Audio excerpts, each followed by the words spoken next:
Бейнебаянды бастамас бұрын айта кетейін. Каналға аз ғана адам жетпей тұр. Подписка басып көтсеңіздер, разы боламын. Бұл оқиға шын өмірден алынған. Жүрегіңізді тебірентетін, ойландыратын шынайы әңгімелерді осы видеодан тамашалаңыз. Күйеуім Ерланның вахтаға кеткеніне 2 айдан асып кеткен еді. Басында уақыт тез өтетіндей көрінген, бірақ күндер жылжыған сайын үй ішіндегі тыныштықта ауырлай берді. Таңертең балаларды мектепке жіберемін, үйдің шаруасын істеймін, кешке оларды қарсы аламын. Сырт көзге бәрі қалыпты сияқты, бірақ түн болғанда бос қалған орындыққа, үнсіз тұрған телефонға қарап отырып, жалғыздықтың қандай ауыр екенін сезінетінмін.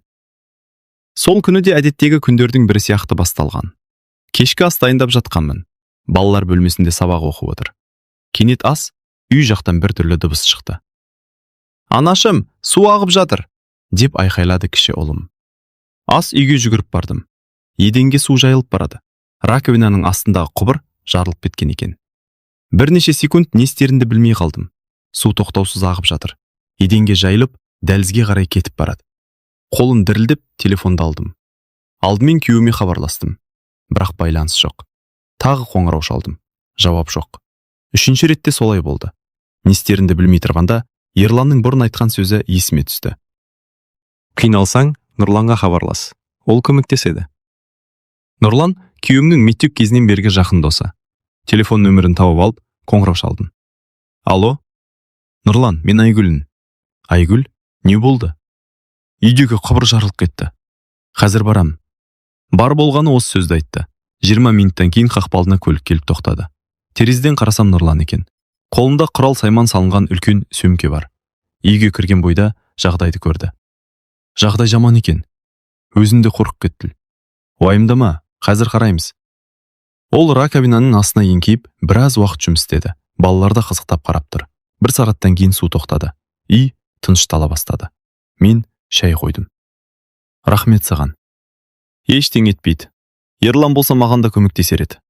Ол орнынан тұрып кетуге дайындалған. Дәл сол кезде жарық өшіп қалды. Бүкіл үй қараңғылыққа батып кетті. Балалар қорқып кетті. «Анашым». Мен де таңғалдым. Бұл енді қайдан шықты? Нұрлан терезеден сыртқа қарады. «Көшелерде жарық бар». «Онда бізде ғана кеткен бе?» Ол электр қалқанын тексеруге шықты. Бірнеше минуттан кейін қайта кірді.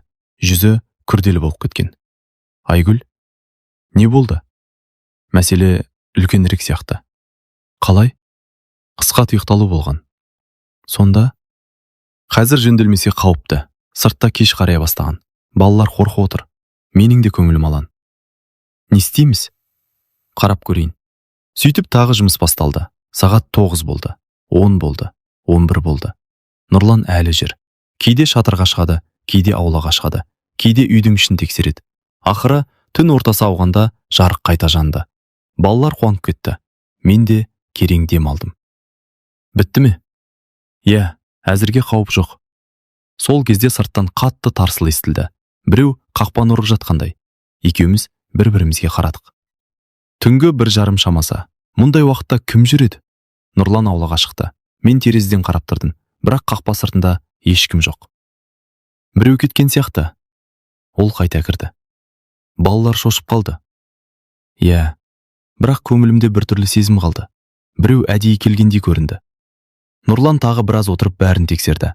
Сағат 3-тен асқанда ғана кетуге жиналды. «Енді бәрі жақсы болады. Көп рахмет. Ерланға айтарсың». Ол кетіп қалды. Мен қақпаны жауып үйге кірдім. Балалар әлде қашан ұйықтап кеткен. Өзім де шаршағанмын. Төсекке жатқарым сол еді. Телефонға хабарлама келді. Белгісіз нөмір. Жүрегім зу ете қалды. Хабарламаны аштым. Онда бар болғаны бір сөйлем жазылып тұр екен. «Ауылдың бәрі сен туралы айтып жүр. Абай бол». Мен орнынан атып тұрдым. Қайта-қайта оқыдым. Нөмір белгісіз. Қоңырау шалсам өшірулі. Сол түні көзіме ұйқы кірмеді. Ал таңертең есік алдына шыққанда көрші кемпірдің маған өзгеше көзқараспен қарап тұрғанын байқадым. Таң атқанымен түнгі хабарлама ойымнан кетпеді. «Ауылдың бәрі сен туралы айтып жүр. Абай бол». Кім жіберді? Неге жіберді? Не туралы айтып жүр? Сұрақ көп, жауап жоқ. Балаларды мектепке дайындап жүрсем де, көңілім алаң еді. Терезеден сыртқа қарасам, кеше ғана амандасып жүретін көрші әйелдердің екеуі қақпа жанда сөйлесіп тұр екен. Мені көргенде дауыстары бәсеңдеп кетті. Осыны байқап, ішім біртүрлі болып қалды. Балаларды шығарып салып, дүкенге баруға дайындалдым. Көшеге шыққан сәтте көрші Гүлнар апай кездесті. «Қалайсың қызым?» деді ол. «Жақсы. Жалғыз жүрген қиын ғой». «Иә». Ол бірдеңе айтқысы келіп тұрғандай көрінді. Бірақ үндемеді. Мен де сұрамадым. Дүкенге жеткенше бірнеше адаммен амандастым. Бірақ бәрінің көзқарасы бұрынғыдай емес сияқты. Әлде өзіме солай көрінді ме? Дүкен ішінде де сондай жағдай қайталанды. Сатушы әйел заттарымды есептеп жатып, «Кеше кешке үйінде қонақ көп болды ма?» деп сұрады. Мен таңырқап қалдым. «Қандай қонақ?» «Жоқ, жай сұрағаным ғой». Оның жүзі қызарып кетті. Сол кезде бәрін түсіндім. Әңгіме кеше түнде үйге келген Нұрлан туралы болып жатыр. Үйге ашумен қайттым. Телефонды алып Нұрланға хабарластым. «Алло, Нұрлан, ауылда өсек тарап жатыр». «Қандай өсек?» «Кеше түнде үйде болғаны туралы». Телефонның ар жағында үнсіздік орнады. Бірнеше секундтан кейін ғана сөйледі. «Мен соны күткенмін». «Не дейсің?» «Біреу әдейі қарап жүрген сияқты». «Неге олай айтасың?» «Кеше қақпа тарсылдағанда сырттан көлеңке көрдім». «Сонда біреу бақылап жүрген бе?» «Нақты білмеймін». Оның сөзі денемді түршіктіріп жіберді. Күндіз өзімді басқа жұмыстармен алдандырмақ болдым. Бірақ кешке қарай тағы бір оқиға болды. Балалар сабақтан келіп, аулада ойнап жүрген. Кенет үлкен ұлым қолына қағаз ұстап жүгіріп кірді. «Анашым, не болды?» «Мынаны қақпа түбінен таптым». Қағазды алдым. Бүктелген ақ парақ.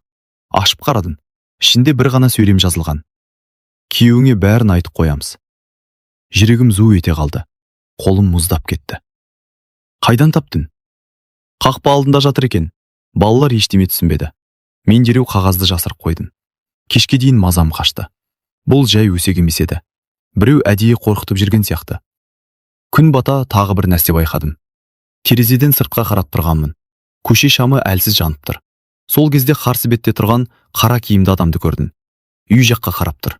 Қозғалмайды. Бір орында қатып қалғандай. Алғашында көрші шығар деп ойладым. Бірақ бірнеше минут өтсе де кетпеді. Денем тітіркеніп кетті. Телефонды алып суретке түсірмек болдым. Сол сәтте әлгі адам бұрылып, қараңғылыққа сіңіп жоғалып кетті. Түнде есіктерді бірнеше рет тексердім.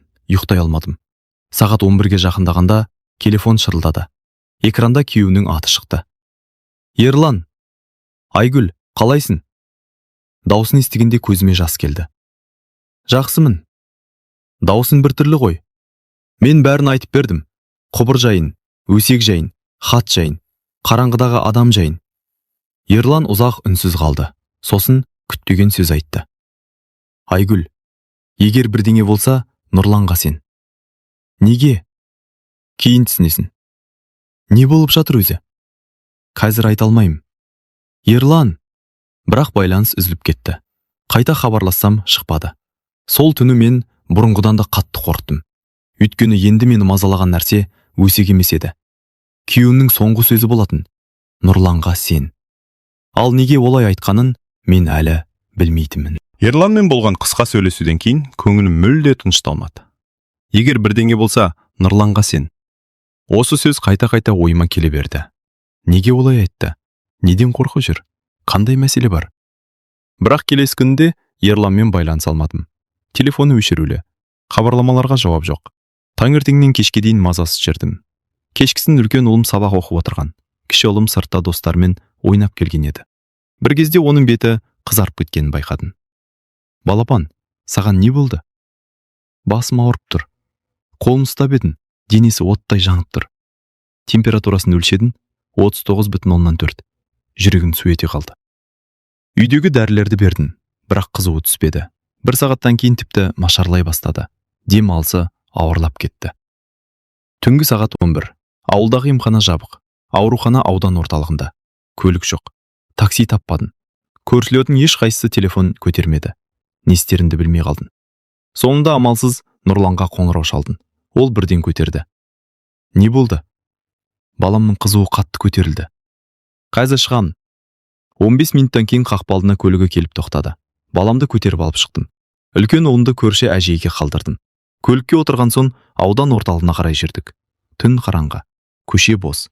Тек көліктің жарығы ғана жолды жарып келеді. Біраз үнсіз отырдық. Сосын Нұрлан сөйледі. Ерлан хабарласты ма? Жоқ. Түсінікті. Оның даусы біртүрлі шықты. Сен бір нәрсе білесің бе? Қазір емес. Неге бәрің жұмбақ сөйлейсіңдер? Уақыты келгенде айтамын. Мен ашуланып кеттім. Мен кішкентай бала емеспін ғой. Білемін. Онда не болып жатқанын айт. Әзірге айта алмаймын. Сол сәтте артқы айнаға қарап отырған Нұрланның жүзі өзгеріп кетті.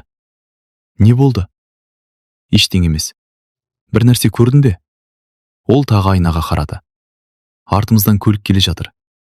Мен де бұрылып қарадым. Шынында алыстан екі шам көрінеді. Соған бола ма?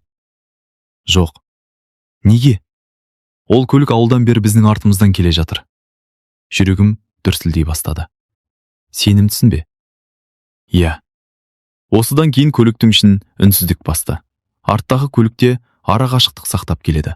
Озып кетпейді, қалт та қоймайды. Кек соңымыздан еріп келеді. 10 минут өтті, 20 минут өтті. Әлі солай. Менің қорқынышым күшейе түсті. Полицияға хабарласайық. Әлі ерте. Ерте дейсің бе? Сабыр сақта. Кенет Нұрлан көліктің жылдамдығын арттырды. Арттағы көлікте жылдамдай түсті. Енді күмән қалмады. Олар шынымен соңымыздан келе жатқан еді. Нұрлан, қорықпа. Бұлар кімдер? Білмеймін. Бірақ оның өзі де мазасыз екені көрініп тұрды. Бірнеше шақырым өткен соң Нұрлан кенет оңға қарай бұрып кетті. Ескі қосалқы жолға түстік. Арттағы көлікте бұрылды. Көрдің бе? Деді Нұрлан. Мен үнсіз бас изедім. Енді шынымен қорқынышты болды. Бірнеше минуттан кейін қарсы беттен үлкен жүк көлігі шықты. Сол сәтті пайдаланып, Нұрлан тағы бір бұрылысқа кіріп кетті. Арттағы көлік жүк көлігіне бөгеліп қалды. Біз алға ұзап кеттік. 5 минуттан кейін артта ешқандай жарық көрінбеді. Құтылдық па? Әзірге иә. Мен терең дем алдым. Ауруханаға жеткенде баламды бірден қабылдады. Дәрігер тексеріп шықты. Бақытыма қарай ауыр нәрсе емес екен. Қатты соқ тиген. Қызуын түсіретін ем жасады. Түнгі 2 шамасында ауруханадан шықтық. Баламның жағдайы жақсарған. Мен де аздап тыныштала бастадым. Бірақ дәл сол кезде Нұрланға біреу хабарласты. Ол телефонға қарап қалды. Экрандағы нөмірді көргенде өңі бозарып кетті. Кім? Белгісіз нөмір. Көтер. Нұрлан қоңырауды қабылдады. Бірнеше секунд тыңдап тұрды. Сосын ештеңе деместен тұтқаны қойды. Не деді? Ол маған қарады. Көзінде бұрын көрмеген қорқыныш бар еді. Олар Ерланның қайда екенін біледі екен. Менің жүрегім тоқтап қалғандай болды. Не?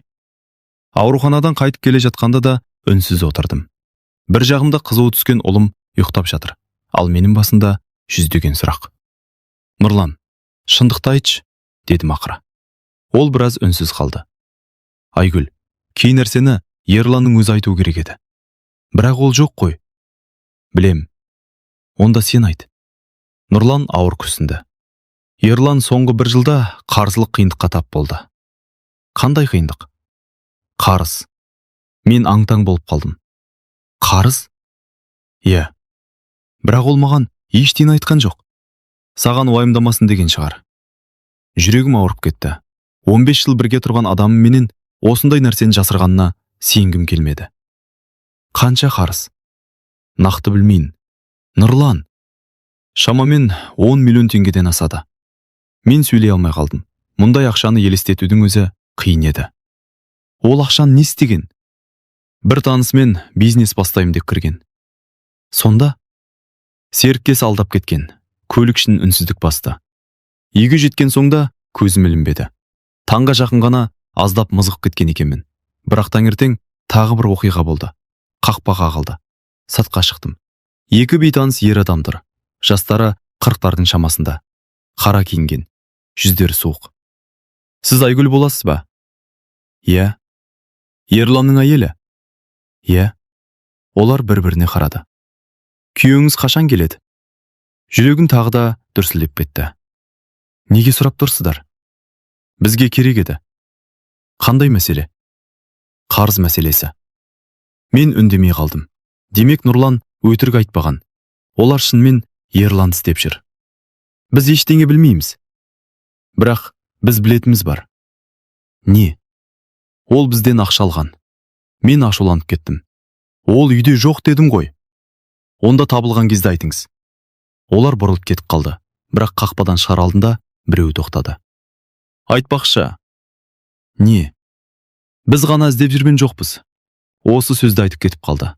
Мен тұрған орында қатып қалдым. Күн бойы мазам болмады. Кешке қарай Нұрлан келді. Бәрін айтып бердім. Ол да қатты ойланып қалды. Жағдай нашарлап бара жатыр. Олар кімдер? Қарыз берген адамдардың бірі шығар. Ал біз ғана іздеп жүрген жоқпыз деген не? Мен де соны түсінбей тұрмын. Сол кезде үлкен ұлым жүгіріп кірді. Анашым, не болды? Біреу терезеге тас лақтырды. Екеуміз атып сыртқа шықтық. Ешкім жоқ. Бірақ жерде тағы да бүктелген қағаз жатыр. Қолын дірілдеп аштым. Бұл жолы бір ғана сөйлем емес еді. Қызыл қаламмен үлкен әріптермен жазылыпты. Ерлан қайтпаса, ақшаны сен төлейсің. Қаным басыма шапты. Балалар қорқып кетті. Менің де қорқынышым ашуға айнала бастады. Жетер енді. Нұрлан қағазды қолына алып ұзақ қарады. Сосын күтпеген нәрсе айтты. Айгүл, біз бір жерге баруымыз керек. Қайда? Ерланның бұрынғы серіктесіне. Ана алдап кеткен адамға ма? Иә. Неге? Өйткені бүкіл мәселенің түбі сонда сияқты. Сонда осының бәріне сол қатысы бар дейсің бе? Әзірге нақты білмеймін. Ол терең дем алды. Бірақ бір нәрсеге сенімдімін. Не нәрсеге? Біреу сендерді жай ғана қорқытып жүрген жоқ. Онда біреу Ерланды өте қатты іздеп жүр. Сол сәтте телефон шырылдады. Белгісіз нөмір. Жүрегім атқақтап кетті. Қоңырауды қабылдадым. Арғы жақтан бейтаныс ер адамның дауысы естілді. Айгүл? Иә. Ерлан туралы білгің келе ме? Менің қолым дірілдеп кетті. Сіз кімсіз? Бірақ әлгі адам басқа сөз айтты. Ерлан сен ойлаған жерде емес. Сосын байланыс үзіліп қалды. Бірнеше секунд телефонға қарап қатып қалдым. Нұрлан да жүзіме қарап тұр. Не деді? Мен естігенімді қайталап бердім. Ол ойланып қалды. Нөмірді қайта теріп көр. Қайта қоңырау шалдым. Бірақ телефон өшірулі. Тағы да. Нәтиже жоқ. Сол түні үйде ешкім дұрыс ұйықтамады. Балалар да соңғы күндері болып жатқан оқиғаларды сезіп жүрген. Үлкен ұлым бірнеше рет әкем қашан келеді деп сұрады. Ал мен нақты жауап бере алмадым. Келесі күні таңертең Нұрлан екеуміз Ерланның бұрынғы серіктесін іздеуге шықтық. Балаларды әпкеме қалдырдым. Серіктесінің аты Марат. Ол көрші ауданға көшіп кеткен екен. Үйін тауып барғанымызда есікті орта жастағы әйел ашты. Марат үйде ме? Әйел бізге таңырқай қарады. Сіздер кімсіздер? Ерланның таныстарымыз. Әйелдің жүзі бірден өзгеріп кетті. Марат бұл жерде тұрмайды. Қайда кеткен? Білмеймін. Қалайша білмейсіз? 3 ай бұрын кетіп қалған. Осы сөзден кейін біз бір-бірімізге қарадық. 3 ай бұрын. Дәл Ерланның проблемалары басталған уақыт. Байланыс жоқ па? Жоқ. Телефоны өшірулі. Үмітіміз үзілгендей болды. Бірақ кетер кезде әйел бізді тоқтатты. 1 минут. Иә. Соңғы кездері сіздер сияқты адамдар көп келіп жүр. Қандай адамдар? Маратты іздейтіндер. Жүрегім тағы шым ете қалды. Демек, алданып қалған жалғыз Ерлан емес. Кешке үйге қайтып бере жатқанда телефон шырылдады. Бұл жолы бейтаныс нөмір емес еді. Экранда вахта кеңсесі деп жазылып тұр. Қолым дірілдеп жауап бердім. Алло? Сәлеметсіз бе, Айгүл ханым? Иә. Біз Ерлан жұмыс істейтін компаниядан хабарласып тұрмыз. Сол сәтте жүрегім тарс тоқтағандай болды. Не болды? Арғы жақтағы әйелдің даусы ресми әрі салқын шықты. Соңғы күндері Ерлан жұмыс орнында болмаған. Қалайша болмаған? 3 апта бұрын жұмыстан сұранып кеткен. Мен не естігенімді түсінбей қалдым. Кешіріңіз, не дедіңіз? 3 апта бұрын. Бірақ ол маған күнде вахтада жүргенін айтты ғой. Өкінішке қарай біздің мәлімет бойынша ол объектіде жоқ. Телефон қолымнан түсіп кете жаздады. Нұрлан көлікті жол шетіне тоқтатты. Не болды? Мен әрең сөйлептімін. Ерлан. Не болды Ерланға? Ол вахтада болмаған екен. Көлік ішінде үнсіздік орнады. Нұрлан да шошып кеткен. Бұл мүмкін емес. Компания солай деді. Бірнеше минут бойы ешқайсымыз сөйлемедік. Менің ойымда тек бір сұрақ.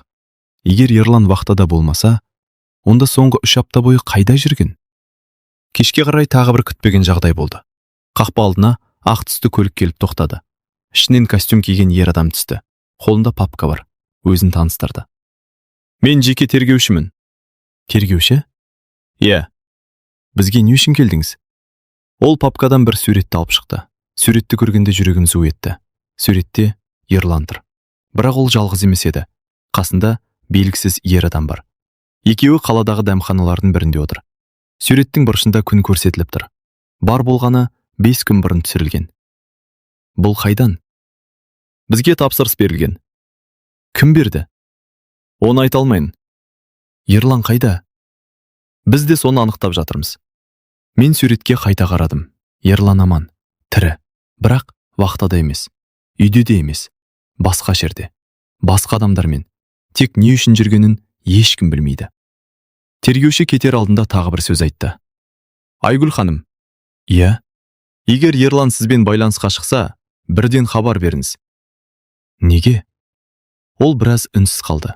Сосын жай ғана, өйткені қазір оны тек қарыз берген адамдар ғана іздеп жүрген жоқ. Онда кім?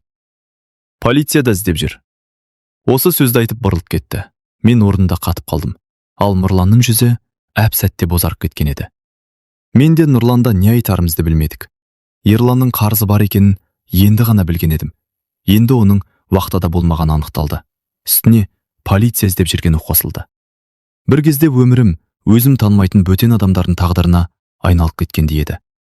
Сол түні көзіме ұйқы кірмеді. Таңға жоқ телефон шырылдады. Белгісіз нөмір. Бұрынғыдай қорықсам да бірден көтердім. Алло? Арғы жақтан таныс дауыс естілді. Айгүл. Денем дір ете қалды. Ерлан? Иә. Сен қайдасың?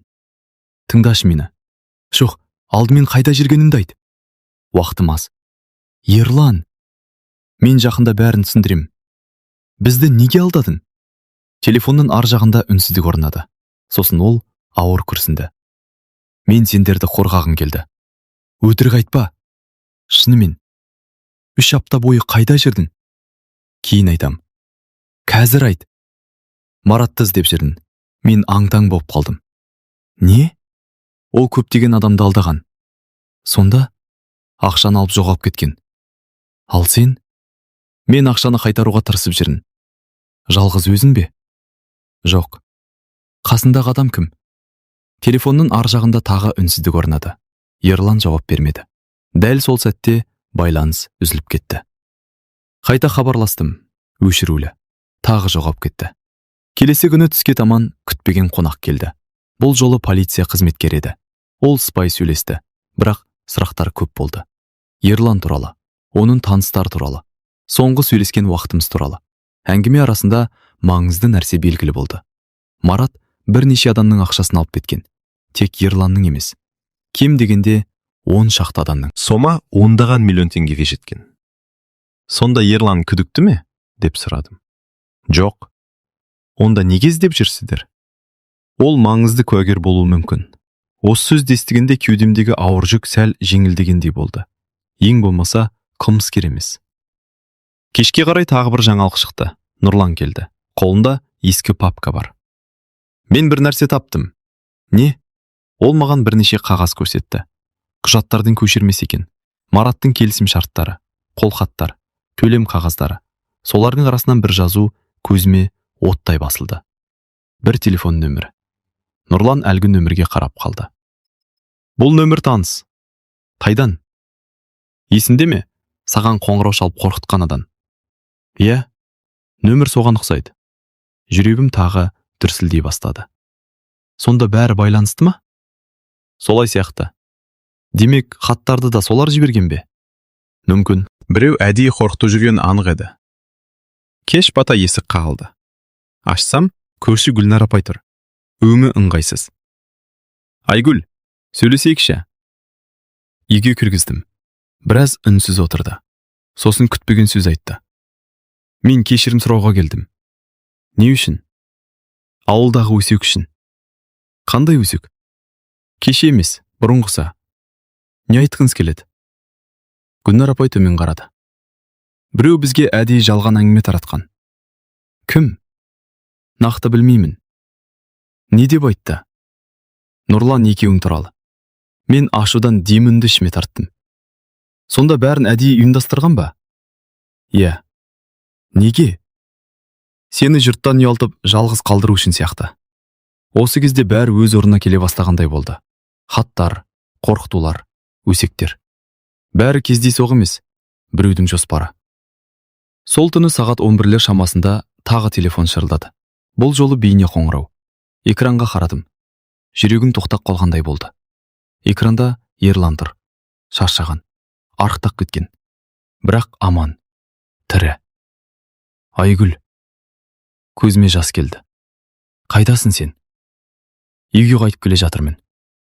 Рас па? Иә. Бәрі бітті ме? Ерлан басын изеді. Негізгі шындық анықталды. Қандай шындық? Ол бір сәт үнсіз қалды. Сосын айтты. Марат табылды. Мен демімді ішіме тарттым. Сонда ертең бәрін білесіңдер. Ал сен? Ертең үйде боламын. Экрандағы бейне өшті. Мен орнында ұзақ отырдым. 2 ай бойы күткен адам ертең үйге қайтпақ. Бірақ оның айтпаған құпиялары әлде көп еді. Ерланның бейне қоңыраудағы жүзі көз алдынан кетпей қойды. 2 ай бойы сағындым. 2 ай бойы уайындадым. 2 ай бойы шындықты іздедім. Ал енді сол шындыққа бірнеше сағат қана қалған еді. Таңертең ерте ояндым. Балалар да ерекше көңіл күйде жүр. Үлкен ұлым қайта-қайта терезеге қарай береді.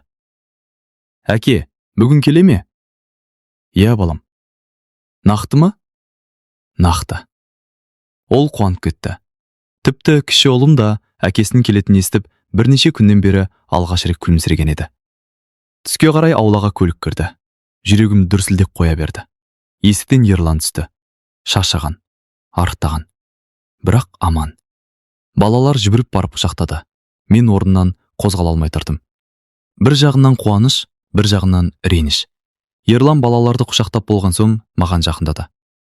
Айгүл, кір үйге. Дауысым салқын шықты.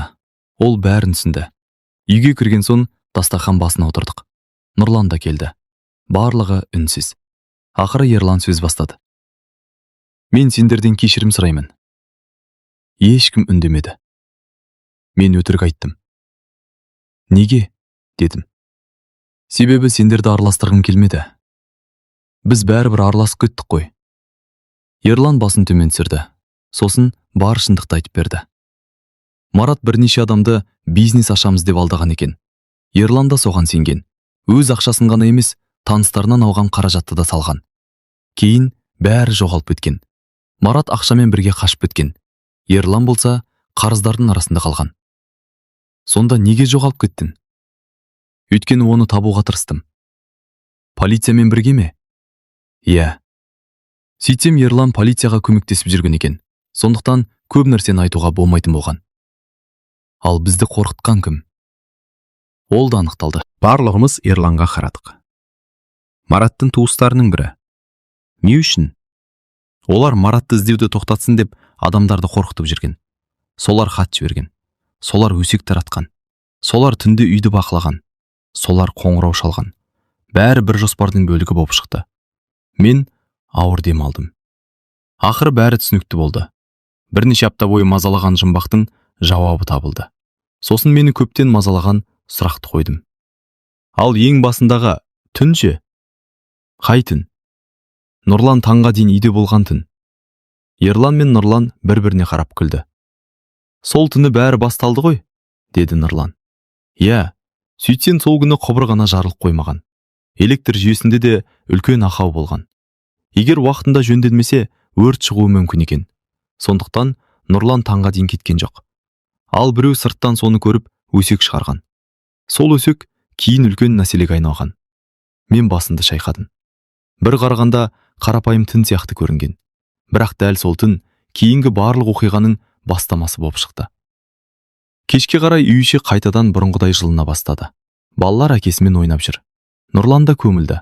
Ал мен алғаш рет бірнеше аптадан кейін өзімді тыныш сезіндім. Күн батып бара жатқанда аулаға шықтым. аспан ашық. Самал желеседі. Арт жағынан Ерлан келіп тоқтады. Ренжіп тұрсың ба? Аздап. Түсінем. Бірақ ең бастысы амансың. Ерлан жымиып басын изеді. Енді ештеңе жасырмайым. Мен де күліп қойдым.